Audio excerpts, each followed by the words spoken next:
Hindi talaga payapa ang buhay na maraming utang. 'Di ba?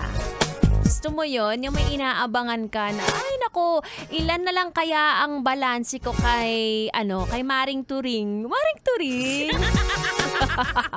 Mga yes, Brenna, I'm back. It's me, Ganda Wanda. Kasama niyo pa rin dito sa 101.1 Yes FM. At ang chika sa akin, eto na nga.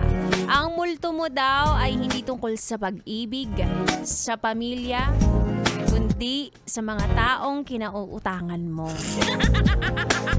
Bakit ba kasi kayo utang ng utang? Alam niyo ba ang sarap-sarap sa pakiramdam ng wala kang utang?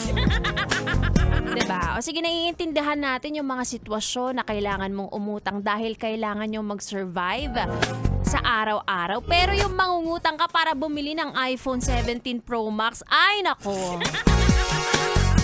Ikaw na yan. Talagang mumultuhin ka kahit hindi pa patay yung inuutang mo. Diba? O, kapag sa mga luho, hindi na dapat yan inuutang. Dapat yan ay pinag-iipunan.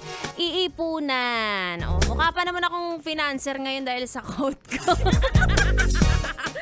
Mga financial advisor, makinig kayo sa akin. Oo. Hindi ako mayaman, ha? Hindi ako mayaman, pero wala akong utang. Hindi ako sure. B-boy, may utang ba ako sa'yo?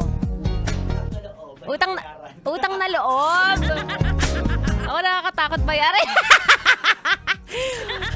Pag utang na loob kasi depende yan sa 'di ba? Sa kinauutangan mo kung anong gusto niyang kabayaran. Tama? Oo, parang gusto ko sa akin ka lang. Nakakatakot magbayad sa'yo. O anyway, bilang nandito na siya sa aking pagbabalik na makakasama ko na si B-Boy Bibo para sa ating talaga namang inaabangan. Yes, do it. Bago natin ituloy ang ating tugtugan, gusto ko lang batiin si Tito Arnie, si Tita Winnie at si Uno na matigas ang ulo. Ingat po kayo sa biyahe. Tuloy-tuloy ang ating tugtugan. Dito lang sa 101.1 Yes FM Solid.